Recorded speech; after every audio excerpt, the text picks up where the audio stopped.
sur Ludovia #19, édition 2022. Pour la première fois, on a la chance d'avoir Google pour l'éducation, donc qui est une nouvelle structure en France. Alors tu vas nous expliquer un petit peu la genèse de l'envie de Google qui existe depuis longtemps dans l'éducation, mais pourquoi avoir entamé une démarche de structuration, une présence sur la France spécifique à l'éducation? Merci beaucoup Eric déjà de nous recevoir, on est ravis d'être là. J'étais venue l'année dernière tout simplement en visiteur libre, on va dire. Et depuis un an, on a énormément avancé dans l'éducation. Comme tu dis, Google existe depuis plus d'une dizaine d'années dans l'éducation, dans le monde, avec une forte accélération, comme beaucoup d'acteurs l'ont vu pendant le Covid.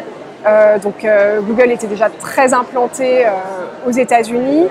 Et depuis 2019-2020, enfin depuis toute la crise du Covid qu'on connaît, l'équilibre, disons la majorité des utilisateurs Google a basculé hors des US.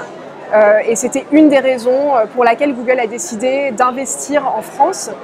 Une autre raison était que Google, voulant être conforme à la loi, et la loi des archives étant en vigueur en France, qui ne permettait pas d'héberger pour un fonctionnaire des données à l'extérieur de la France, donc Google étant conforme à cette loi, Google avait décidé de ne pas se lancer encore en France. Cette loi a été révoquée et c'est ce qui a permis le lancement de Google en avril 2021.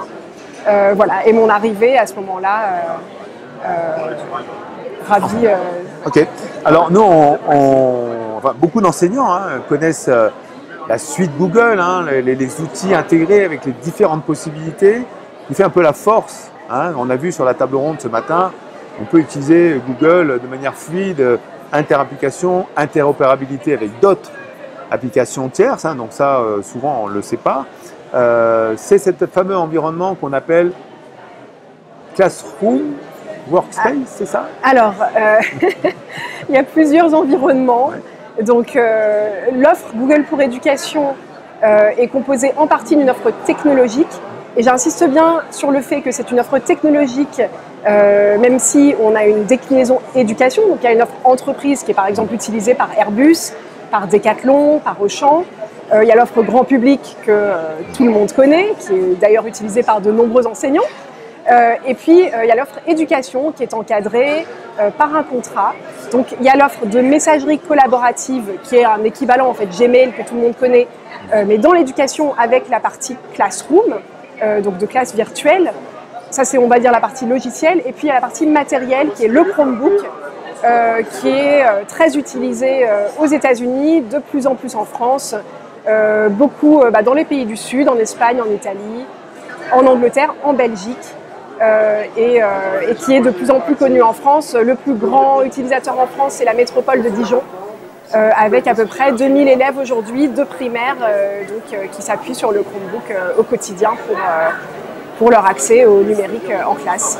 Alors ton boulot sur l'Udevia cette année, c'est de nous avoir ramené des enseignants qui utilisent ces solutions au quotidien dans leur classe.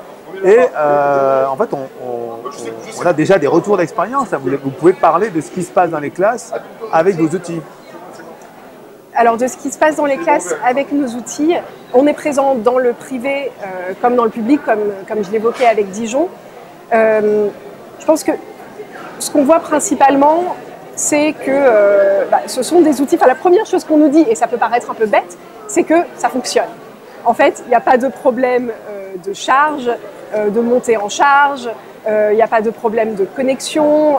Quand on ouvre un Chromebook, on est connecté directement. Il y avait une des enseignantes qui le disait ce matin, c'est qu'en fait, avant, ils se déplaçaient en salle informatique. On passe 1 heure, alors déjà, il faut allumer, le temps que la machine se mette en route.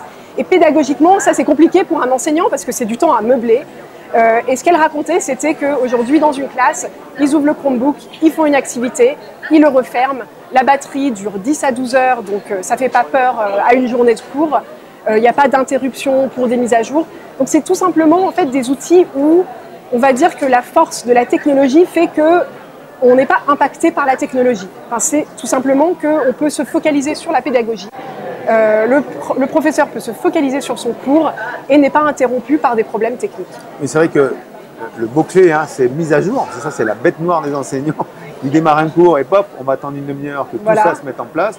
Là, en fait, ça n'existe pas chez vous puisque, en fait, c'est en ligne. Donc, du coup, on a des applications qui sont toujours à jour.